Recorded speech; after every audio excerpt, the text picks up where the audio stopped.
শুভেচ্ছা সবাইকে। প্রিয় দর্শক, সম্প্রতি বিএনপির ভারপ্রাপ্ত চেয়ারম্যান জনাব তারেক রহমানের দেশে ফিরতে না পারার যে হতাশাজনক বক্তব্য, সেটা বাংলাদেশের রাজনীতিকে কেমন যেন দুমড়ে মুচড়ে দিয়েছে হঠাৎ করে। বাংলাদেশের রাজনীতির পরিবেশকে, পরিস্থিতিকে কেমন যেন দুমড়ে মুচড়ে দিয়েছে হঠাৎ করে। প্রিয় দর্শক, তারেক রহমানের এই হতাশাজনক বক্তব্য, অসহায়ের মতো এই বক্তব্য বাংলাদেশ জামাত ইসলামীর মধ্যে এবং আওয়ামী লীগের মধ্যে ঈদের মতো আনন্দ বইয়ে দিয়েছে। আমরা জানি কিছুদিন আগেই বিদেশে অবস্থানরত বর্তমানে আওয়ামী লীগের সভানেত্রী, সভাপতি শেখ হাসিনা এবং আওয়ামী লীগের যেসব নেতাকর্মীরা বিদেশে অবস্থান করছেন, তাদেরকে নিয়ে খুব বিশ্রীভাবে কিছুদিন আগেও বিএনপি নেতা সালাউদ্দিন আহমেদ কথা বলছেন রাজনৈতিক মঞ্চে। এবং আজকে তারেক রহমানের এই অসহায়তা আওয়ামী লীগের মধ্যে, আওয়ামী লীগের একেবারে তৃণমূল থেকে শুরু করে সর্বোচ্চ পর্যায় পর্যন্ত আওয়ামী সমর্থক, কর্মী সমর্থকদের মধ্যে আনন্দ বয়ে দিয়েছে। এটা তাদের জন্য যেন একটা ঈদের চাঁদ। ঠিক একইভাবে জামাতের মধ্যেও আনন্দ বয়ে আছে, একেবারে ঈদের আনন্দ। তারেক রহমানের এই হতাশাজনক বক্তব্য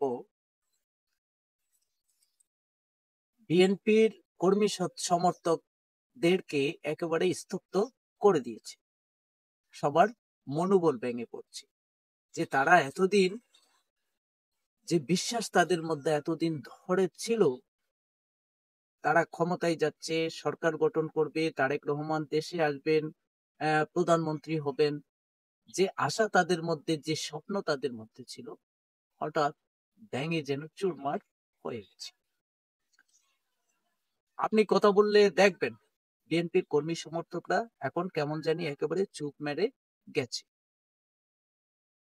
মুখ দিয়ে যেন কিছুই বের হচ্ছে, মন ভীষণ ভারাক্রান্ত। বিপরীতে আওয়ামী লীগের মধ্যে খুশির বন্যা বয়ে যাচ্ছে, জামাতের মধ্যে খুশির বন্যা বয়ে যাচ্ছে। কারণ তারেক রহমানের এই দেশে ফিরতে না পারার এই হতাশাজনক বক্তব্য অথবা এই হতাশাজনক খবর জামাতকে চূড়ান্ত স্বপ্ন দেখাচ্ছে যে দেশে তো এখন আওয়ামী লীগ নাই, তাহলে বিএনপির তারেক রহমানই যদি আসতে না পারে, তাহলে অবশ্যই আমাদের যারা সহযোগী শক্তি অথবা আমাদের যারা বাইরের আমাদের যে মদতদাতারা আছে, তারা অবশ্যই চাচ্ছে না বিএনপি ক্ষমতায় আসুক, এমনকি ভারতও চাচ্ছে না বিএনপি ক্ষমতায় আসুক।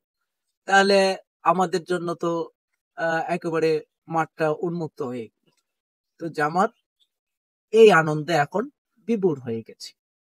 এখন আওয়ামী লীগ ভাবছে যে জামাতকে তো কেউ, বাংলাদেশের ক্ষমতায় জামাত অধিষ্ঠিত হোক, ক্ষমতায় আসুক, এটা কেউ চাইবে না, কোনো প্রতিবেশী রাষ্ট্র চাইবে না। যদিও একমাত্র পাকিস্তান চাইবে, কিন্তু পাকিস্তানের চাওয়া এখানে কিচ্ছু হবে না শেষ পর্যন্ত।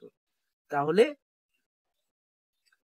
আমাদের পার্শ্ববর্তী যে দেশসমূহ আছে এবং বাংলাদেশের যেসব দেশের প্রভাব বাংলাদেশের রাজনীতিতে থাকে, তারা কেউ চাচ্ছে না বিএনপি ক্ষমতায় আসুক, তারেক রহমান দেশের প্রধানমন্ত্রী হোক। আবার এটাও চাচ্ছে না যে জামাত বাংলাদেশের শাসন ক্ষমতায় আসুক। তাহলে ঘুরে ফিরে তো আওয়ামী লীগই আসছে। তাহলে এই আনন্দে আওয়ামী লীগ এখন বিভোর। তাহলে জামাত এবং আওয়ামী লীগের শিবিরে একেবারে ঈদের আনন্দের মতো আনন্দের বন্যা বয়ে যাচ্ছে। আজকের মতো এটুকুই। সবাই ভালো থাকুন, সুস্থ থাকুন। ধন্যবাদ।